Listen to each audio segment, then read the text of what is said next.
Welcome to the Up Arrow Podcast with William Harris, featuring top business leaders sharing strategies and resources to get to the next level. Now, let's get started with the show. Hey everyone, I'm William Harris, the founder and CEO of Element and the host of the Up Arrow Podcast, where I feature the best minds in e-commerce to help you scale from 10 million to 100 million and beyond, as well as help you up arrow your business and your personal life.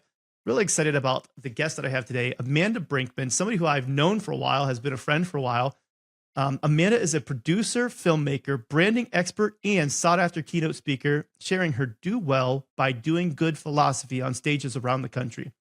She has held C-level positions in Fortune 500 companies, created, produced, and hosted The Small Business Revolution, an amazing series that ran on Hulu for 6 seasons and was nominated for multiple Emmys. She has won just about every Women in Business award there is, and a few years ago started her own production company and consultancy, Sunshine Studios, which is focused on long-form brand storytelling. Amanda is passionate about purpose and helping others identify their superpowers so we can all feel like we're able to do good in the world. She has a new talk focused on how we can all pursue our purpose, and I am excited to hear more. Amanda, thank you very much for joining me today.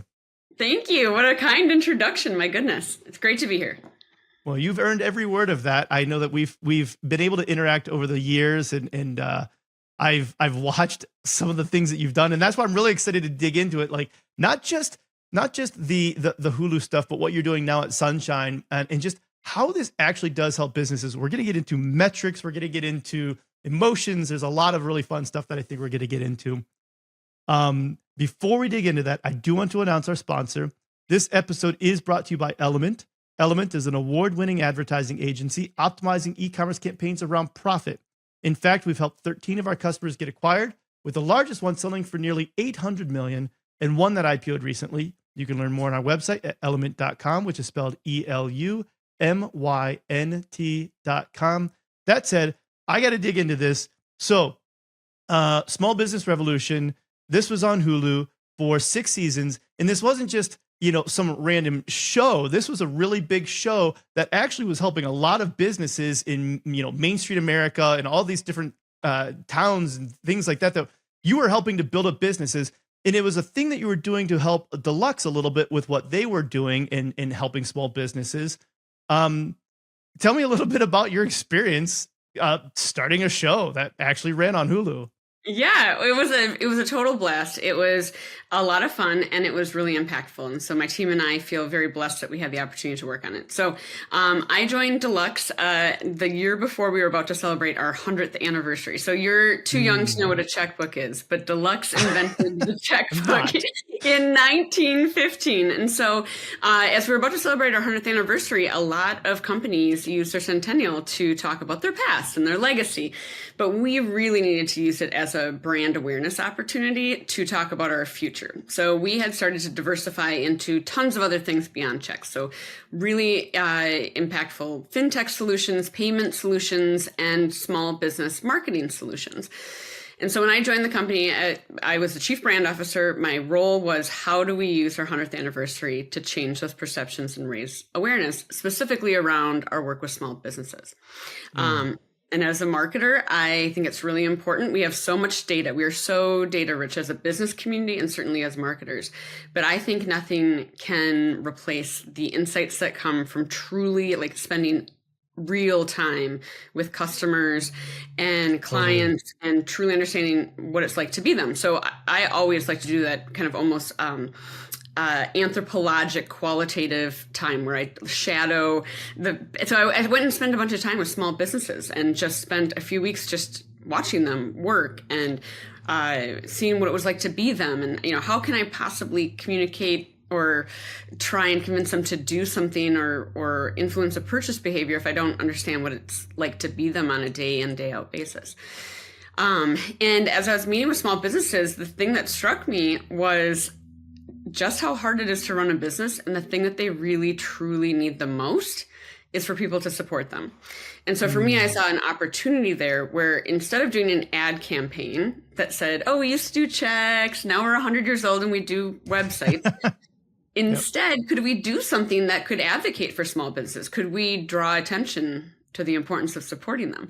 And so that was the idea. It was called the Small Business Revolution. It started out where in our 100th year, we went across the country and told the stories, shared the stories of 100 small businesses.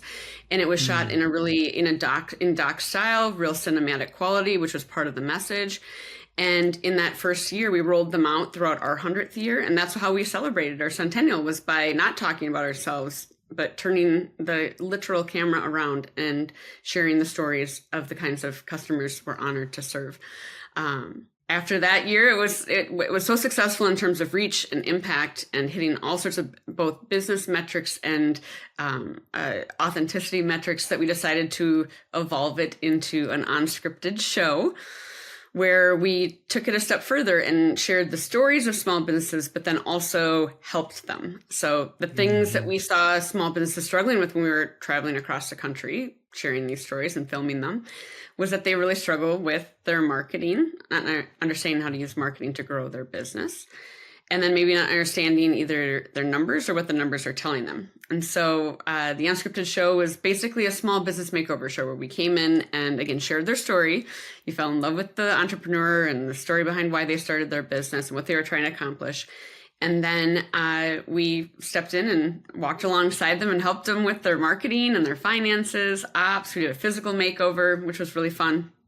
And each season took place in a different small town. There was a whole activation in social media and in a PR push around getting people to nominate their favorite small town, because each season we had like 30,000 towns nominated over the course of the show. Wow. And each season we'd narrow it down, we'd go and visit 10 communities and then put up the top 5 for public vote.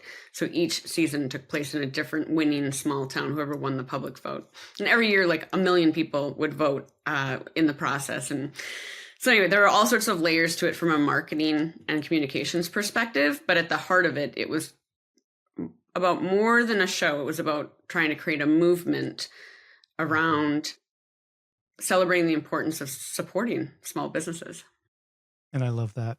I do have to call out that I'm not as young as you think I am. I've got some grays here and some grays here. I had a checkbook.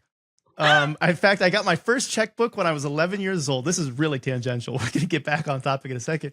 I was 11 years old, delivered the newspaper, and we actually had to go collect door to door, collect the money from the people, and then mail that in and send that in. And so I had a checkbook when I was 11 years old. I felt pretty cool and important then, right? Going to school and what is it, 5th grade, 6th grade, or whatever, you're 11 years old with a checkbook and say, hey guys, I got this. I'm going to order the pizza for us, kind of thing. You should have felt proud of that. I mean, I think it's really interesting. Everything is so digital now, which has a lot of convenience to it, and it's certainly streamlined a lot of efficiency for us. But there is nothing like the principle of like balancing a checkbook. Like that's still how we should think about our money. This what's coming in, what's going out. Totally.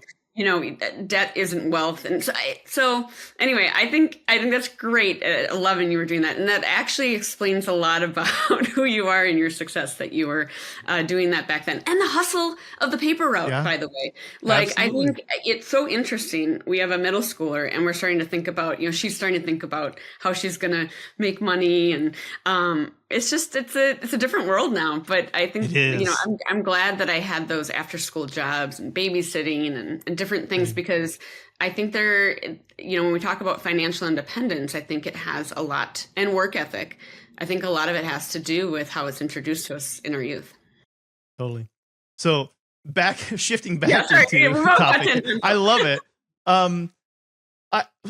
Which episode was your favorite? Like, is there an episode that stands out to you that you're like, this episode was a lot of fun, or it was very emotional and impactful? Is there an episode that stands out to you that you're like, I really liked this episode? Yeah. You know what? Over the course of 6 seasons, it's like all of these businesses were like family. You can see where this answer is going. It's impossible to pick a favorite. There were certainly highlights and moments that we certainly cherish. One of the things we were most proud of is, so the first 5 seasons, as I mentioned, all took place in different small towns. We were really trying to help, show that not only do we feel like small businesses are so important to our country and to our economy, but certainly to our communities and where we live. Absolutely. That what if you were to invest in small businesses, could it help an entire town thrive? And we were making it that, kind of that big. So the first 5 were all in small towns. But we're based in Minneapolis and St. Paul, and we were filming season 5 during 2020. And that was the first season actually that was nominated for an Emmy. And I think it's because it was almost a journal entry into what small businesses went through during the pandemic. Because we had just started filming in January of 2020, and we're about to go back and film the, kind of the second and third scenes of every episode. Because in real life, this is a makeover. So we're filming each episode, scene by scene as the makeover is moving forward. We're about to go back and film, and then March of 2020 hit, and you can feel it in the episode. You can hear and you can see the empty streets, and it's just, I don't know. It was when we see clips from that season, it takes us all kind of back there in terms of what businesses were going through. But the other major thing that happened in 2020 is George Floyd was murdered in our hometown.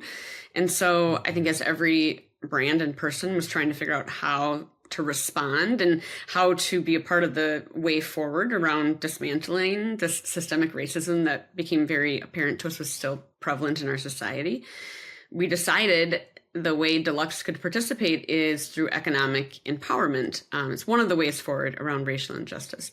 And so we brought the Small Business Revolution home for season 6. And instead of featuring one main street in a small town, we featured 6 different neighborhoods that have perhaps been underestimated in the past, and featured all Black-owned businesses. And so while we don't have a favorite season or a favorite episode, I do feel very blessed that as I was even doing, the work to understand, to do it through the lens of this work and to really make sure that we were providing something that was sustaining and lasting and not kind of, certainly not performative and not, what was kind of hashtag activism at the time. We really wanted to create something that was sustaining after the outrage ended. And so anyway, it was very grounded in community listening. And so we're just very proud of how that season turned out. And we feel like we honored these incredible entrepreneurs through this storytelling. Oh, that's beautiful. The transition that you had from season 1 to where you end up in season 6, I think is really exciting and impactful too. You also had some really fun co-hosts. So I got to call out, right? There was Robert Herjavec from the Shark Tank, Ty Pennington from Extreme Makeover, and Baron Davis in the NBA. And I think he played for the Cavs at least one season there. Cavs being my original home team. I'm originally from Ohio. So there's a lot of fun there. Was there ever a moment, are there any embarrassing stories you could tell about any one of them? Maybe one of them that's like, they had a diva moment. They're like, I only want blue M&Ms. Why are there yellow M&Ms in here? Anything like that?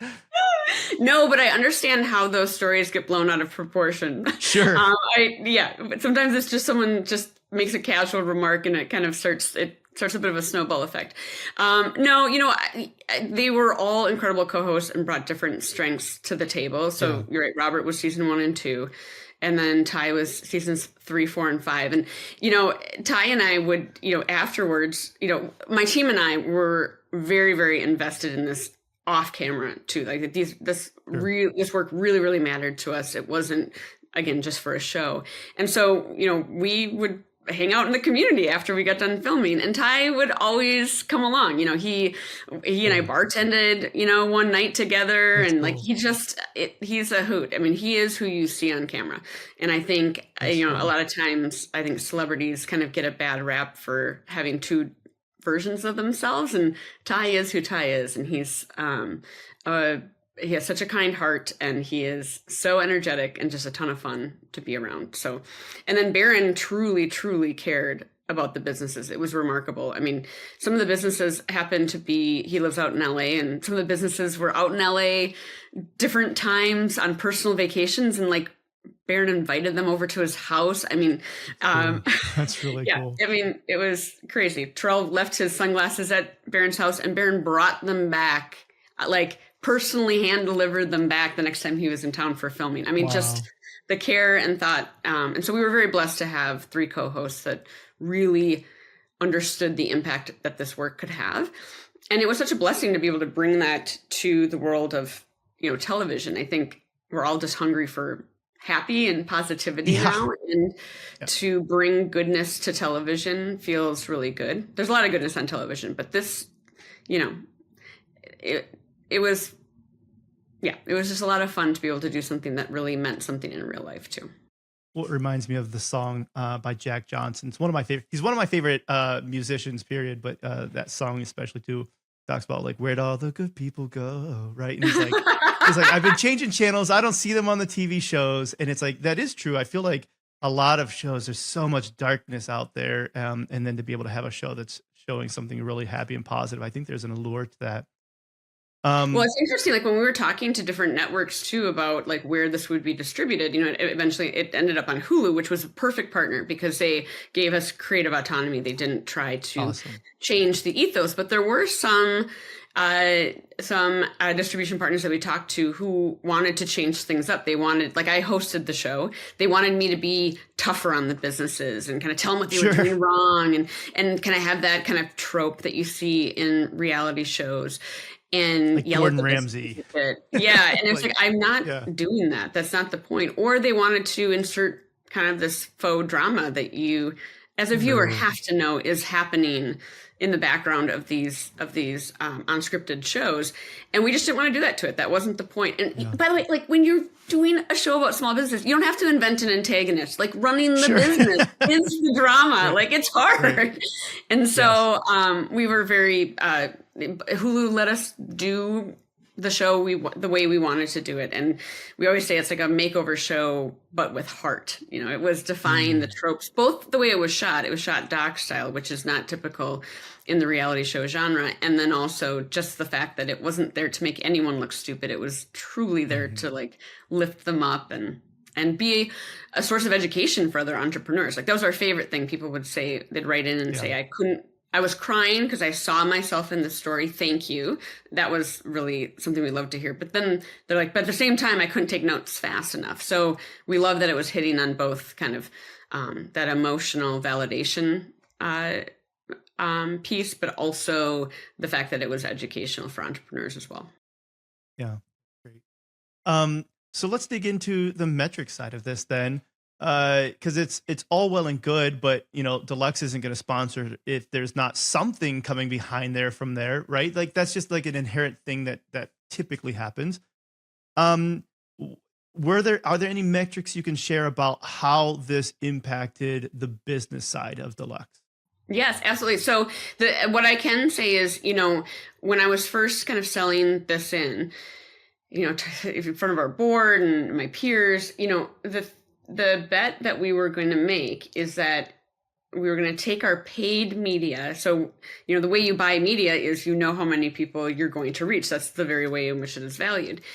And so we were going to take our paid media budget and redirect it to this beautiful filmmaking. That's very hard to measure. And so the metric there were a ton of metrics that we signed up for around brand awareness, brand affinity, all the things you would expect that you would measure in terms of efforts against a brand campaign. But the one that I thought was the most impactful around ROI was, I said, I think we can reach more people than we can afford to reach with paid media if we invest in something that's truly authentic and that we let stay beautiful.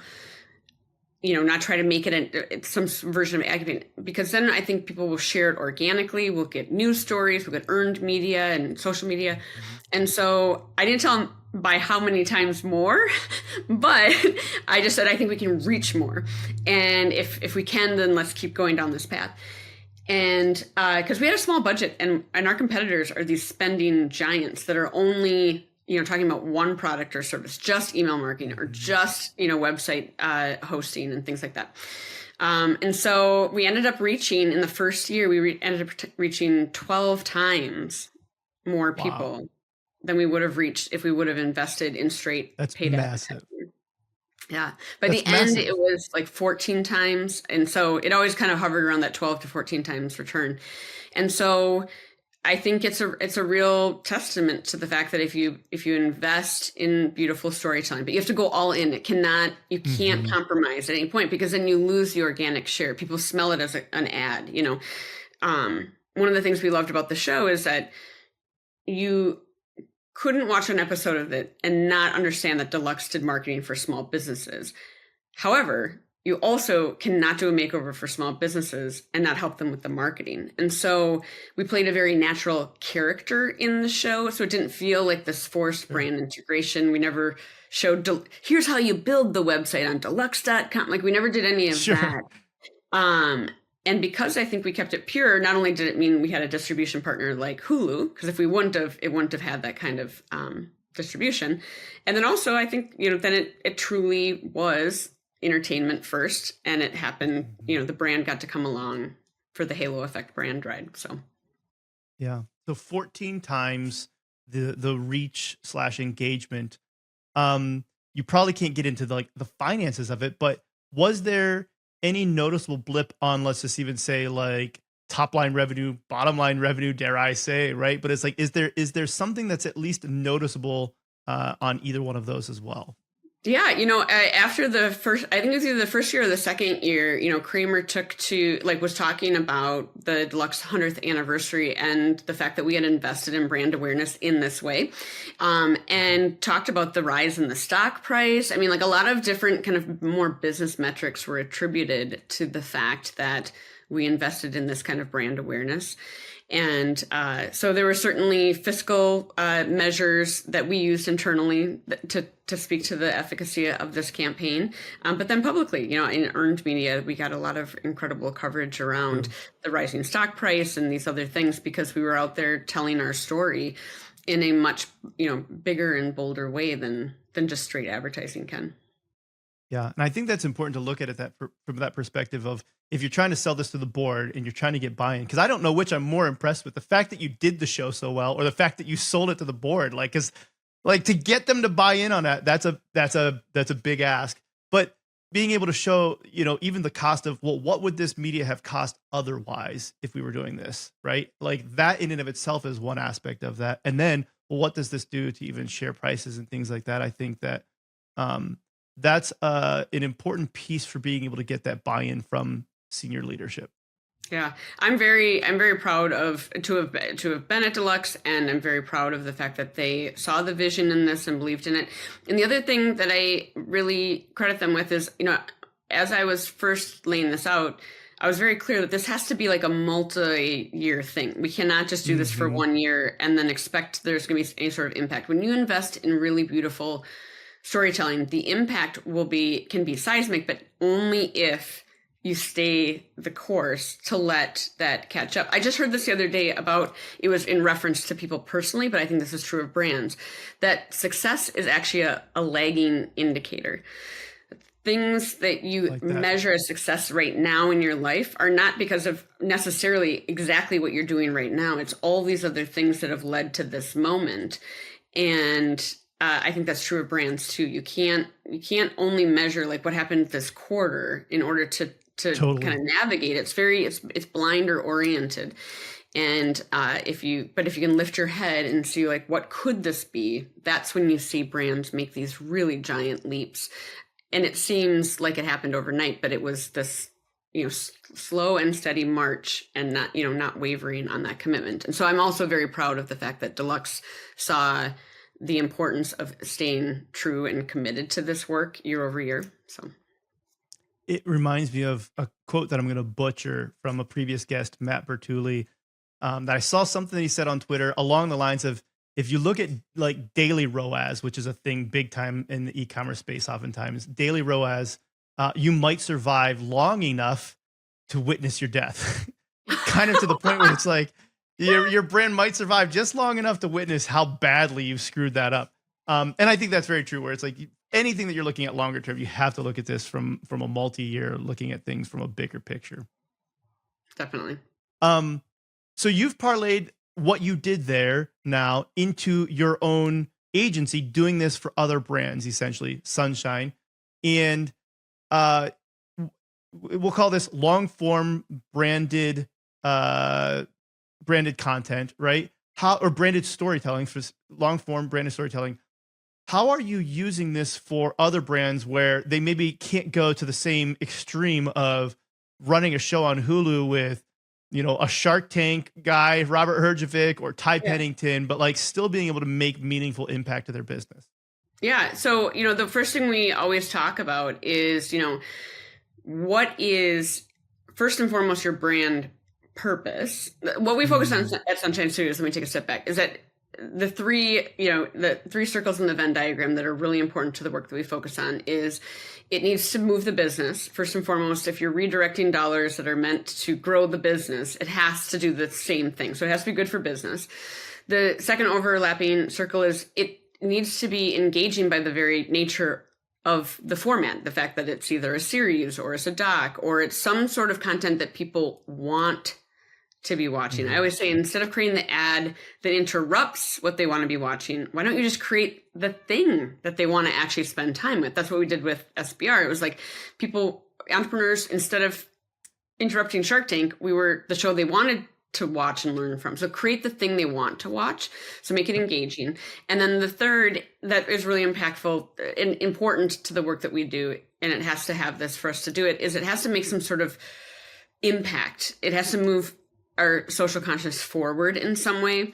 And that doesn't mean that every project needs to be tackling poverty or alleviating homelessness. It can be something like what we were doing, where it's like it was affecting communities in a really positive way, or it was standing for economic empowerment in underserved communities, or it can stand, it can be something that it should be something that really aligns closely with your brand. But it has to be kind of standing for something too, to use your platform for good. So those are the three things that we always focus on the work we're doing. And so we always talk to brands about, first, most brands now have identified their brand purpose. That was a buzzword a while back, but now brands are getting it. They need to have that brand purpose. But what is your brand action? Like if you just stop at purpose, then it's just we've just come up with a fancier term for mission statement. So what is your unique brand action? Like, how are you actually making a difference in the lives of your customers or in the world in a way that is, not only good for them, but beyond just selling them things. And then the storytelling is just walking alongside that and telling the story of that action. And, we're actually working on an idea right now that's actually a scripted series. Like, it can be fun. I mean, it can be really fun. It does not, everything has to be a documentary that bums you out about the state of the world. It can be, not that all docs are that. I just mean, it can be, entertaining is good for people. Joy. Like, remember fun? Fun is great. Like, so there's a lot of ways to make sure that your brand is showing up in a useful way in people's lives, both in terms of your brand action and then how you're telling that story through film. Yeah. One, I like what you said about make the thing that they want to watch. It reminds me of something I've said about the Lego movie, which is old now, but the Lego movie was a 2-hour commercial, basically, for Legos. You can maybe even say the Barbie movie to a point is as well, where it's still a commercial for the product. I mean, it's certainly going to increase sales, but there's something more to it. And instead of making it into an ad, you made it into something that people wanted to pay to go see, that they want to share with their friends, they want to experience with other people. And so not all ads have to be ugly. You can make it into a longer form brand storytelling piece that people are excited about. Absolutely. And the genius too of, like, when you think about, like, Mattel had to be pretty transparent about some of the errors that the brand made. I mean, even just to acknowledge that maybe Barbie as a brand or as an ethos didn't hit on all those cylinders and made some little girls feel bad, actually. Like, there's great bravery in that. And that's why it was so watchable and engaging. Like, if they would have just made it like a sunny, rosy, cherry, like, just, a pink movie, I don't think it would have, the fact that the brand showed vulnerability in it was, I'm sure, the only way Greta agreed to do it, but also, like, that it was a really important part of why it was an effective brand play. Yeah. What if somebody's wanting to go forward and move forward with some longer form brand storytelling content now, and they're trying to get buy-in from their board, aside from what you did for your board, what are other roadblocks that they sometimes run into that would be helpful for them to have, like, these one-liners almost of how to navigate getting somebody on board with this? A couple of things that I think can be useful is, there is this phrase, quick fails or quick wins or quick tests. Like, one of the things I said is like, just trust me for the first year. Like, let's just see how this works. So again, I promise like it will be more. And then once I had that first year of metrics, now we have some leading indicators that we're on to something. And so, sometimes it isn't about in that first discussion saying, pitching this 10-year idea, though in your mind, and at some point you do need to be clear with them about that. But let's just, do some quick testing here. Let's try it. If it works, we'll know we're onto something, and then we'll invest more. Start kind of carving out pieces of your budget to do some experiments with, or some leading indicators. Maybe you could test some things in social on the side that aren't taking, an incredible portion of your portfolio of spend, where you can just kind of test some messaging, have some data points where you can show that audience will respond. But kind of, try for kind of that quick win piece of it. And then I think the other thing too is you can start small. Like, you don't have to, I didn't go in and say we were going to make 6 seasons of a non-scripted show that's going to be on Hulu. Not only did the creative evolve over time and was informed by listening to our audience, but it was more in response to something specific. Like for us, the 100th anniversary, like, can you make this the pitch for a brand campaign or for a product launch or for, make it tied to something. And then you kind of have that data to go in with it, and then make it bigger and bigger over time. How do brands who decide to go down this path, how do they cut through the noise, as my friend David Breyer would say, cut through the noise? I think about, let's say, for instance, helping small businesses, small business revolution. It's a great thing that you did. How does somebody else now also continue to come up with a new way to help small businesses that's going to have the same kind of impact, or, let's even say from a branding standpoint, on a watchability standpoint? Is there like a limit to how many brands can do this? It's like, well, you kind of mastered that one, and now nobody else really has the ability to come in and do that one. Well, I think one of the things that worked really well for us was the fact that we had there's certainly gamification to it, but we made it a contest. Like, people were able to get involved and engaged. When I think about the organic reach in social, I mean, it's the kind of metrics as brand marketers we salivate over, to have that kind of organic sharing on a brand's behalf. But it was because in real life, someone was going to benefit from it. And so, that first year we came out and we said, we're going to invest $500,000 in the winning town's main street, and we're going to film the transformation in this new unscripted show, nominate your favorite town. So first, like, we're just getting all sorts of people from towns involved in that particular process. And then once we narrowed it down, we had a bunch of local activations too. Like, you and I spent time talking about the show, but there was like this whole, kind of ecosystem of content and activations that supported this. That was just the mother content, and it allowed for both from a brand presence perspective, but also an activation perspective. All these other things then, of course, were a part of that. So we would go to the top 10 communities and we'd have rallies about how important it is to support your business. My team and I would go door to door and shake business owners' hands. It became this event. Really? And so in all 10 of these communities, they all would say, like, even if we don't win, like, just the fact that you gave us something to rally around and something to be proud of and sweep the streets for, like, just gave something, a common kind of focus, a common mission. And so we had all these activations. So then there's a bunch of, earned media around that. And then once we put it up for public vote, we'd host a whole satellite media tour when it was covered in national. We were on national news outlets and everything, and celebrities were trumping for it. It was discussed twice on the floor of Congress. Like, it was crazy. Wow, like, I didn't realize that. Local politicians trying to emphasize it.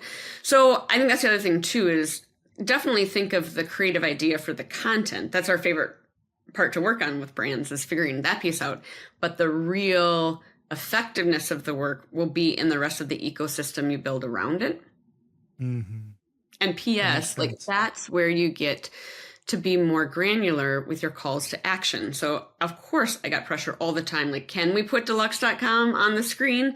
Can we tell people where to go to find out more? And the only way I could kind of protect that work is by showing them where else it would show up. We created, cut down videos for social that used clips from the show, but then had more of a direct call to action. We had blog posts. We had, you can imagine, as the marketers that are listening, like you can start to picture all the channels you already have, and then how this mother content gives you a theme that actually ties it all together. And then depending on where you are in the funnel, you can get that much more specific and not only more measurable, but you can be more direct with it. You can reserve content to people who have been participating in the content. I mean, there's all sorts of stuff you can do, Yep.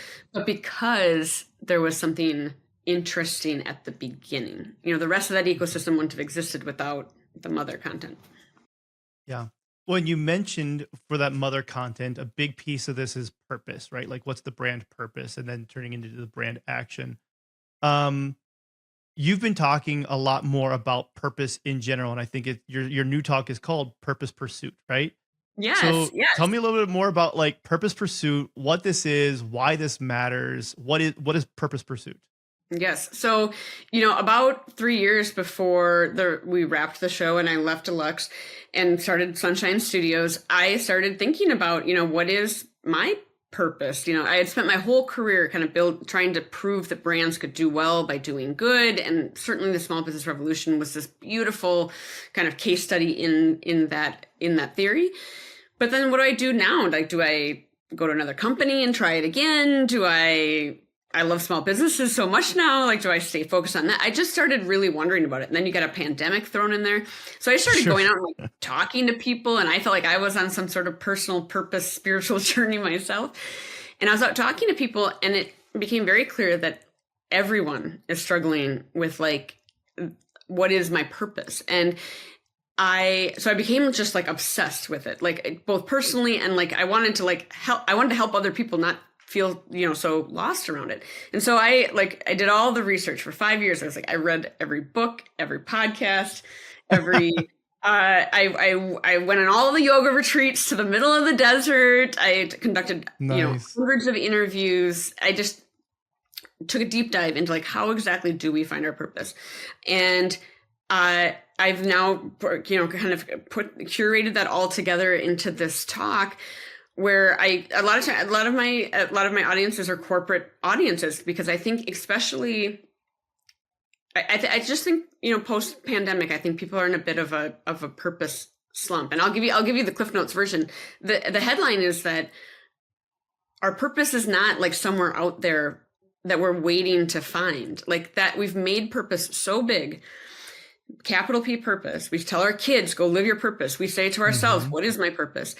And we've made it so big that it is daunting and almost impossible to figure out. Totally. And then what ends up happening is we end up in kind of this purpose paralysis, and we don't know which way is forward, and we don't know if we're doing the right thing. And so we end up kind of sleepwalking through life.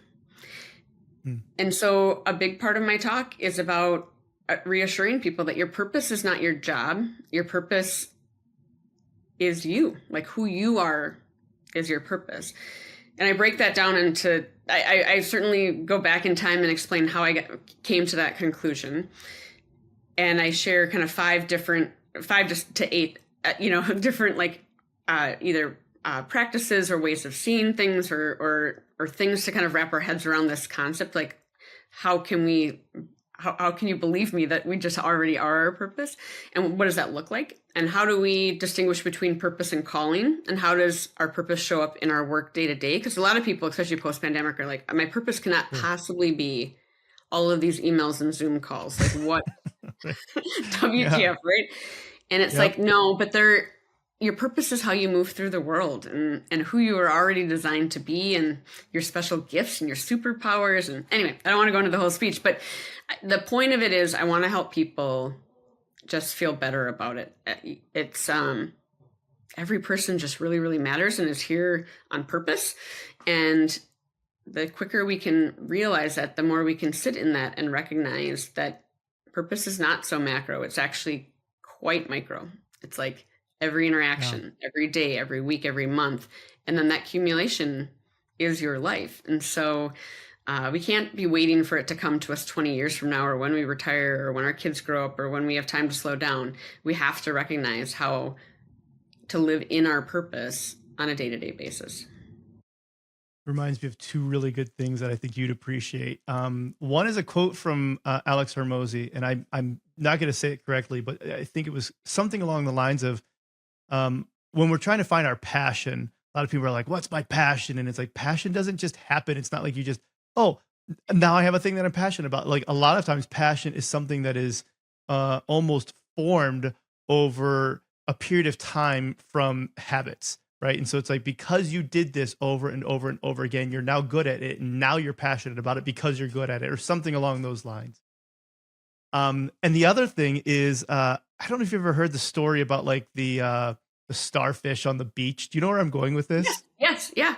Yep. Right. So the guy or the girl is walking down the beach, and they see some starfish, and they're all sitting out there on the beach, and, you know, they pick it up and they throw it out there into the ocean, and somebody else comes along and they're like, you know, what are you doing? There's thousands of them here. You can't possibly make a difference.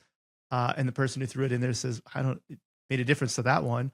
And I think, to your point, where sometimes we look at our purpose or our passion or whatever is this grandiose thing that is, like you said, it's paralyzing.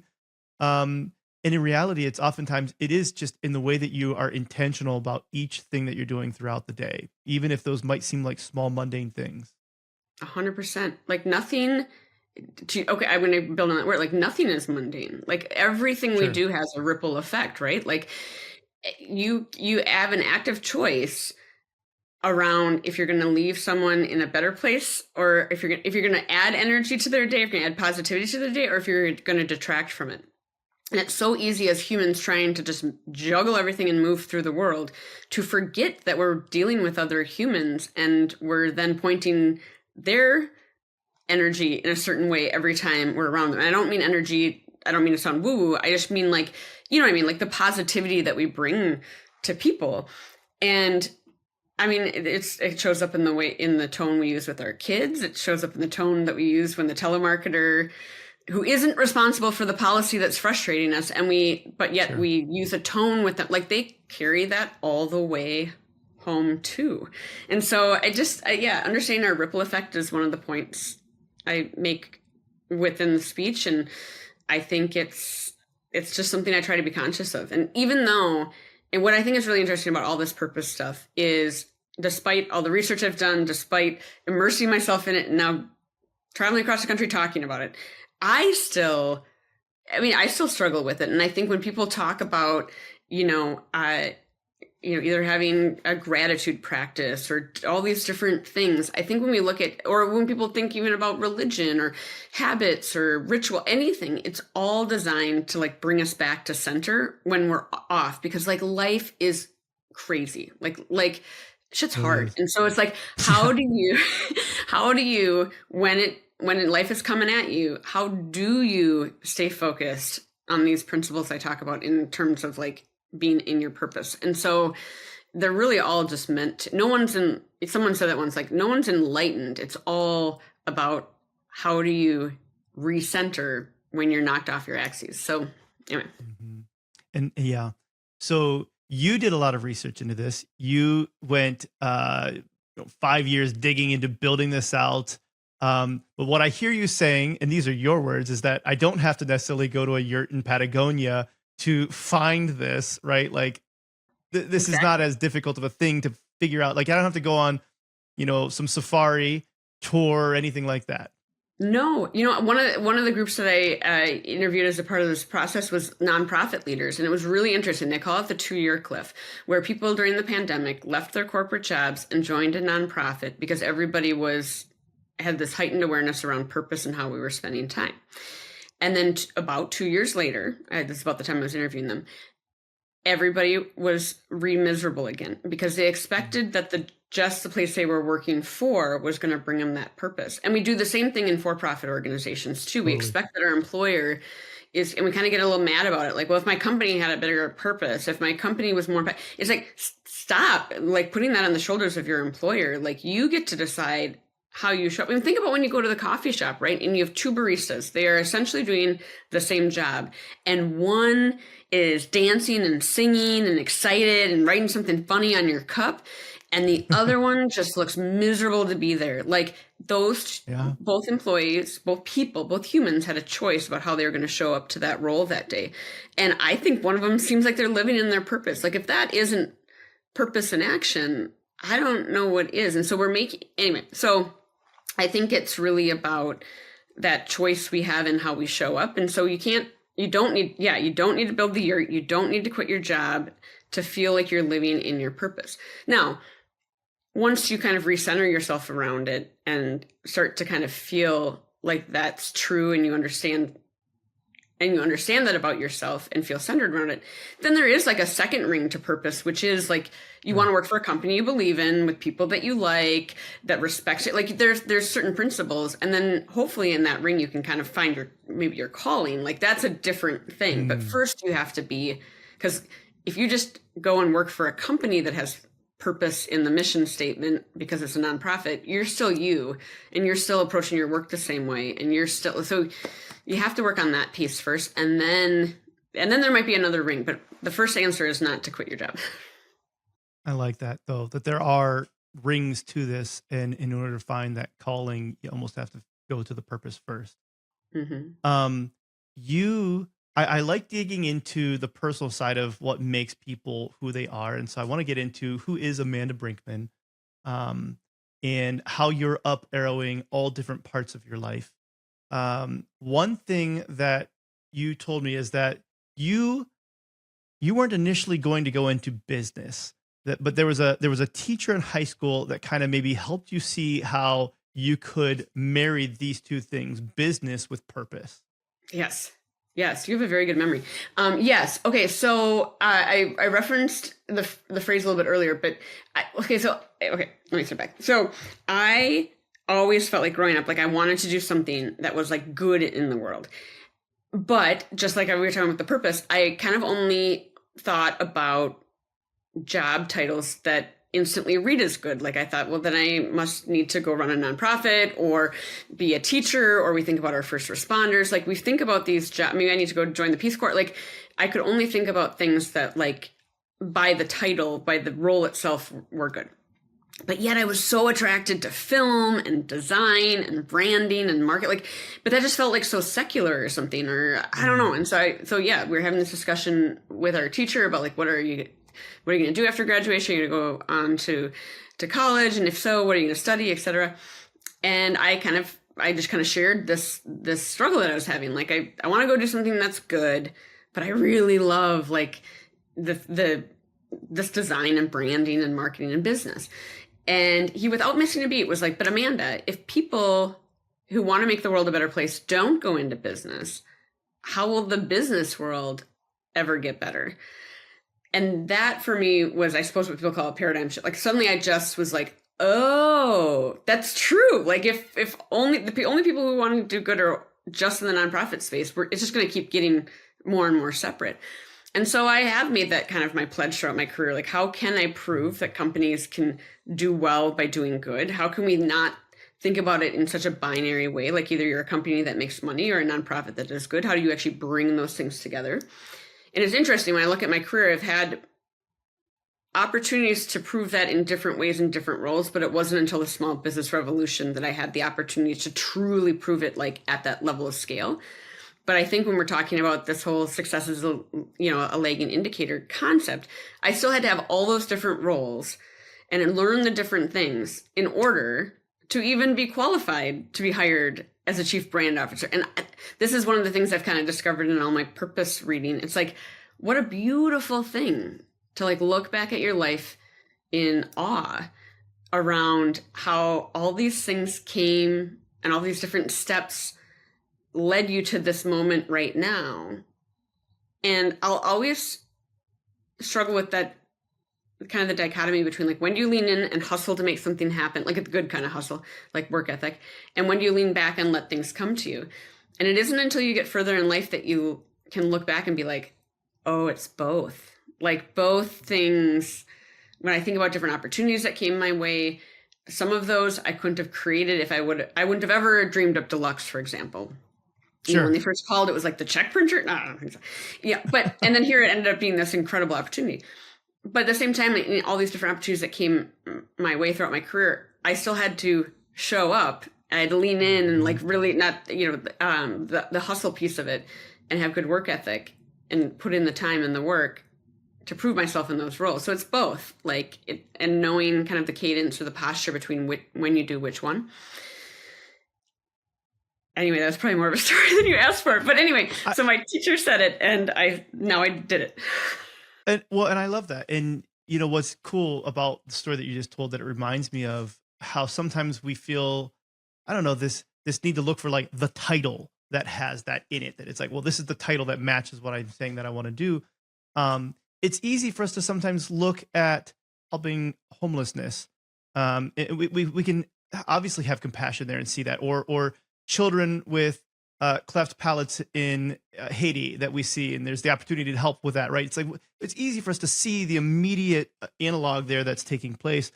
But oftentimes then we'll be discompassionate. I don't think that's a real word. The opposite of compassionate towards maybe our neighbor, Tim, who has a boat in his driveway and is cheating on his wife, and actually maybe needs some support alongside what's going on in his life, because it's like, well, we don't see the need, or it's not as immediately evident. But to your point, where it's like within business, there's a significant need for business to be able to have the right people with the right mindsets to come in and help shape and form the right cultures there. Totally. And what's interesting too is when I think back at different roles I had along the way, was I directly proving the doing well by doing good? Maybe not. I wasn't at that level. I wasn't running the campaign, et cetera. But people used to always say to me, like, why are you so happy? Like, what's the, I know that I brought like joy and affirmation to people. And I know that I brought a levity that is an important aspect of the human experience and connectedness. And that's very much core to my purpose. Like, I want to be that moment of joy for people and make them just feel good. Like, and so I was doing that. And then as a leader, for them to see that someone could both be positive, but not soft, you know what I mean? Like, could still like run a department and like have a successful career, but could still be a good person. Like that, you kind of have to see it to be it in so many ways. And at the time, and not until I'm even saying this right now, did I really realize, like, I was still able to show why we need goodness in business, even if like the campaign, you know what I mean? So Smallest Revolution was truly like a demonstration of a campaign or an effort by a company that was proving doing well by doing good. But I think I feel honored that throughout my career, I didn't not see that as an opportunity to positively affect the people around me in every role I had, despite the company, despite the structure, just, yeah. I love it. And a person like that likely has some quotes that you live by. And so what are some quotes that you have that you're just like, okay, these are things that I have on my wall, or I open up my desk drawer and it's there every morning, or whatever. Like, what are the quotes that help you be who you are? Yeah. So my quote forever, and it still is because I kind of love the snark in it, for a long time, was that well-behaved women seldom make history. And I love that one. And I still honor that one. But after all this kind of purpose pursuit work that I've been doing, one that's really resonated for me is that the universe has the most beautiful plan for you. Allow it to unfold in its divine timing. And I think that is very true. When I talk about that posture between when you lean in and when you lean back, that will always be the lesson that keeps coming back to me, is like the trust in the moments where the leaning in is not the right answer right then. Trusting that it's all going to kind of be okay. As a planner, as an achiever, I want to just try and, work and hustle everything into existence. And sometimes that's not the right way. And sometimes that's not the right timing. And so maybe it's wisdom of age. Maybe it's because of this, research around purpose that I've been doing. But I just really wholeheartedly try to stay focused on that like, just focus on this moment, focus on today. Again, focus on how you're showing up for the next person you talk to. And if you kind of almost thin slice it that way, then it like starts to accumulate into this thing. To show up in the best way like a deli possible. Sandwich. Yeah. Thin slicing it. I'm seeing this deli sandwich coming up here. I'm getting hungry. So I think the thing that I like about what you just said too, though, is I like both of those quotes very, very much. But even in my own life, I've maybe experienced that second one where you talk about being able to know when to push or pull and whatever, and being able to trust that there is a plan here. Um, it reminds me of I like thinking about extra dimensions. I'm gonna be my real nerd self here. Multiple dimensions.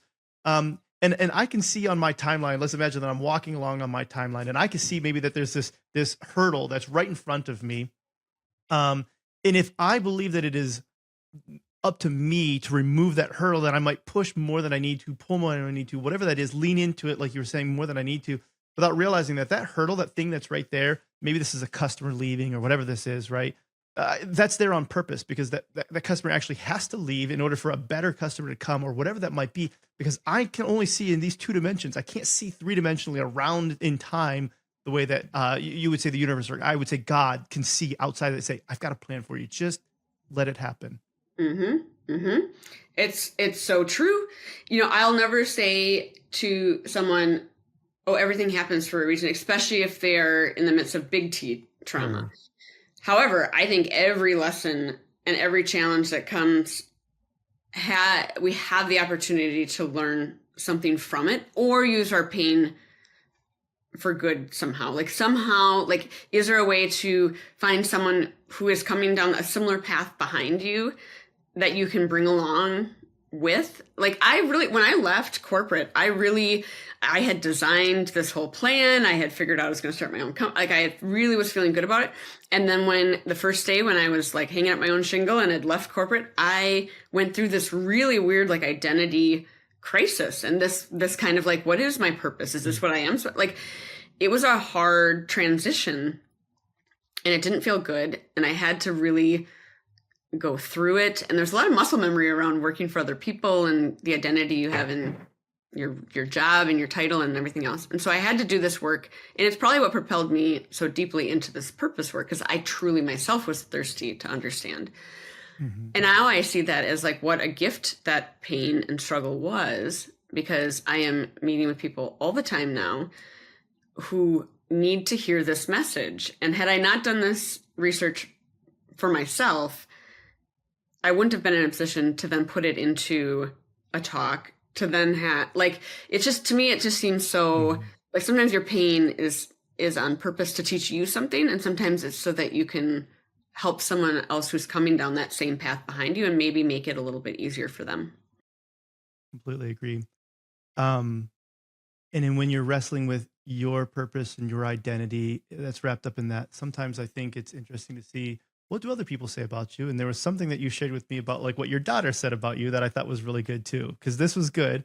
But like you were saying, what does your mom do for Mother's Day or something? Like there was a story about they asked your daughter when she was in school or something, and she goes, oh, well, you know how they do this at school. So they fill out these like little Mother's Day questionnaires, and they're just adorable. And our daughter was, I believe it was about first grade at the time. And it was like, it's like these crazy questions, like, what's your mom's hobby? And kids write adorable things like wine or something like very embarrassing like that. Right? Yeah. And the question was, what does your mom do for a living? And before I give the answer, we were in the midst of filming The Small Business Revolution at the time. I think we were season 2 or 3. And it was, I was on the road a lot for this show. Like, it was really meaningful work. I loved it, but it was all encompassing, both personally and professionally. It was just a lot. And I was proud to do the work. I was happy to do the work, but I felt a lot of guilt as a parent around it. Like I felt, bad that I was traveling so much for it. Sure. And so before I read the answer, I was like, oh, here we go. I should probably write something like, I don't know, she's never here. Or, I don't know, something silly. Sure. And instead she wrote, she helps communities. And I was like, oh my gosh, I gotta change the narrative in my own mind. Like when you think about the guilt we have as parents or as people, or the stories we tell ourselves, sometimes they're really wrong. And here our daughter was watching me work, and I was teaching her that you can kick total ass at your job. Like you can totally love your job. You can be good at it. It can be impactful and make a difference in people's lives.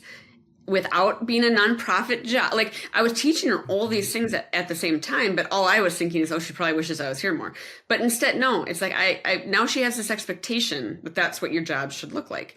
And I think as just working parents, we should remember that. And we're teaching not just our daughters, we're teaching our sons these to see women in leadership roles, because we ourselves are in those roles. Like I just think it's really important. So that changed my perspective on it, and I'm glad that that's how she saw it and continues to see it. And I think sometimes we just have to remember our kids are seeing something different than we think. Our actions speak so much louder than our words. Yeah, and it's beautiful to see your eyes through your kids sometimes, especially when they're younger. Maybe not when they're teenagers. Sometimes you might not want to see them. Then they're just wrong. They're wrong about what they're seeing. Yeah. But was there any mentor or anybody that you talked to that helped you work through and wrestle this, traveling and that dichotomy of being a good parent, but totally. And this is what I mean by like when a lesson comes to you, it might be there because you were just a vessel to the next person. Like maybe, how are you going to use it to help the next person who might be struggling with it too? It's all in service of others. Everything is. Yeah. And so, yes. So my friend, Corey said to me once, she said, my biggest piece of advice is around like being a working mom, for example, but I think this applies to just parents who travel. She said, don't ever apologize for traveling for work, because you introduce the idea to your child that you should feel bad about it, or they should hold you accountable. And kids, how when they like understand a button, they're going to push it. So sure.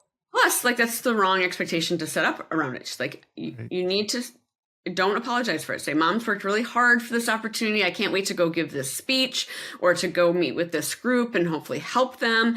And I'm going to miss you. And I cannot wait to tell you how it goes when I get back. But, be rooting for Mom. Like, and just, that's it. Like, no, I'm sorry, I'm going to be gone for 2 nights. Like this thing that we're telling ourselves inside. And I'm so glad that she caught me early in my career, because my default would have been to apologize for it. Like I said, with the Mother's Day questionnaire, I was already feeling guilt around that instead of seeing the impact I was having in my work.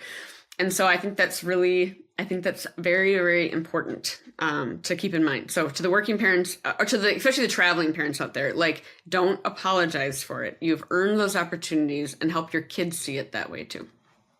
I think that's wonderful. Yeah. And help your kids see it and help you see it that way too. Right. Mm-hmm. Like yes. Don't allow yourself to lie to yourself.